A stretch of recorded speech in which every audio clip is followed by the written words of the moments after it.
Merci mec, je reparle de toi à la fin de la vidéo.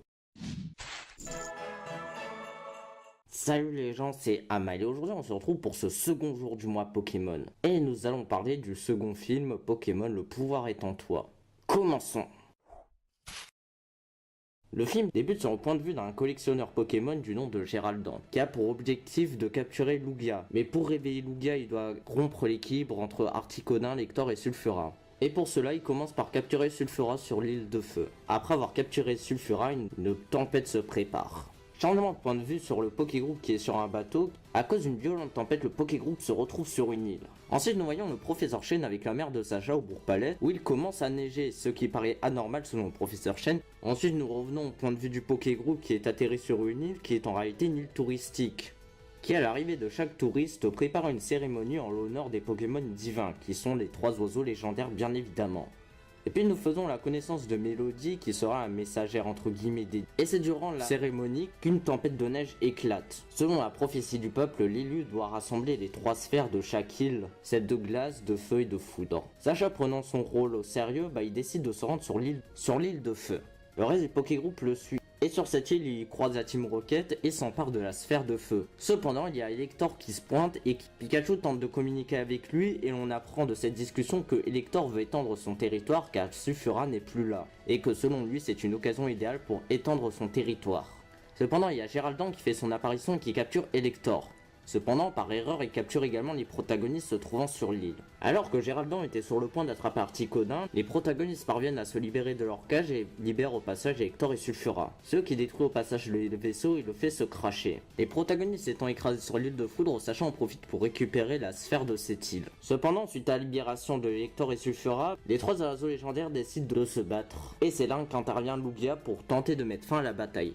Cependant, Lugia est impuissant face à la puissance des 3 oiseaux légendaires et du coup il s'écrase. C'est alors que Mélodie joue de sa flûte pour redonner des forces à Lugia. Ensuite nous apprenons que la prophétie du peuple était en réalité vraie.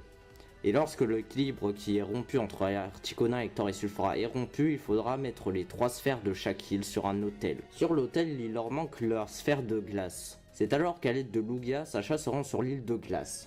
Il est également aidé de la Team Rocket, c'est après avoir récupéré la gemme que Gérald. Cependant, Lugia étant bien trop puissant, il ne se laisse pas attraper si facilement. C'est alors que Sacha pose la sphère de glace sur l'autel et que Mélodie joue de sa flûte pour calmer les 3 oiseaux légendaires. Ensuite, tout redevient la normale et Lugia retourne dans les abysses. Et c'est sur cette plongée que se conclut ce second film. Avant de donner mon avis sur ce film, j'avais envie de vous parler de quelque chose. Bon, à noter que le nom de Géraldan n'est cité à aucun moment dans le film et que pour connaître le nom de l'antagoniste, j'ai dû chercher sur Poképédia. Déjà, et de plus, Géraldan me fait penser à une fusion entre Marco et Roronoa-Zoro. Oui, c'est complètement inintéressant, mais j'avais quand même envie de le dire. Et pour donner mon avis global sur ce film, il a tout de mieux que son prédécesseur. Sauf la psychologie et le message qu'il laisse passer. Parce que dans le premier film, ça c'était vachement réussi. Là, on pourrait comparer le premier film à un plat parfaitement réussi. On pourrait comparer ce second film à un repas complet. Du coup, je trouve ce second film beaucoup plus riche en termes de contenu que son prédécesseur. Mais je vais préciser ça.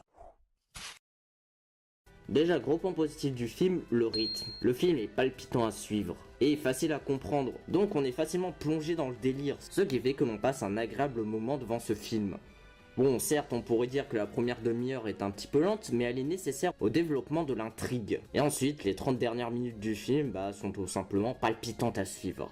Autre point que j'ai beaucoup apprécié dans ce film, c'est la tension. Et on sent un réel danger dans ce film parce que l'équilibre du monde est rompu. Et de plus, lorsque nous voyons Lugia qui est censé être le sauveur se faire battre par les 3 oiseaux légendaires, on se dit que ça sent très mal pour les protagonistes. Aussi, je trouve l'antagoniste du film, Géraldan, assez intéressant dans son personnage. C'est juste un collectionneur, mais cependant son envie de collection va lui faire rompre l'équilibre du monde. Et je trouve que Géraldan, c'est une assez belle représentation des joueurs, parce qu'en réalité, lorsqu'on capture les Pokémon légendaires, on rompt un petit peu l'équilibre du monde, tandis qu'au final, on n'a pas de mauvaises intentions en tant que joueur. Et je vous parle même pas lorsqu'on capture Arceus, ça carrément on détruit tout l'univers. Après, on va me dire que Géraldan il manque de développement, mais j'y reviendrai dans la catégorie bonus.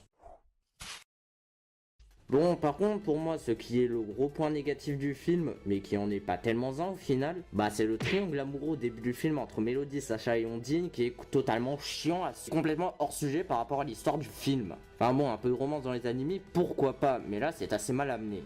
Et puis bon, c'est juste là pour permettre aux gamines de 13 ans d'écrire des fanfictions de très bonne qualité LOL. Ah bah bien vos indigestions à manger des ananas pas mûrs. Ah non, on me signale à l'oreillette qu'on s'en fout. Oui, pour cette catégorie bonus, je vais ressortir une anecdote de New Princey, mais je vais y rebondir dessus. Donc, le réalisateur du film Takeshi Shugo a dévoilé lors d'une interview que la carte antique de Mew aurait dû avoir un rôle plus important durant le film, et que le film aurait dû tourner autour de cette carte. Cependant, le film a été réécrit pour ne pas tourner autour de la carte. Et selon moi, si le film aurait dû tourner autour de la carte antique de Mew, bah c'était pour développer le personnage de Gélardan. Et à mon avis, on aurait appris un petit peu de son passé et pourquoi elle a voulu devenir collectionneur et pourquoi elle veut capturer Lugia justement. Cela aurait pu donner un développement plus approfondi sur le personnage de Gélardan et être un excellent antagoniste. Après, peut-être que Gélardan cachait un passé trop violent pour les enfants. Au final, bah, je vous recommande grandement de regarder ce film. Parce que pour moi, par la psychologie, bah, il a tout de mieux que le film 1. Ce film est dynamique, palpitant à suivre, il y a de la tension, bref, un bon gros film d'action comme on les aime. Donc sur ce, je vous dis à demain.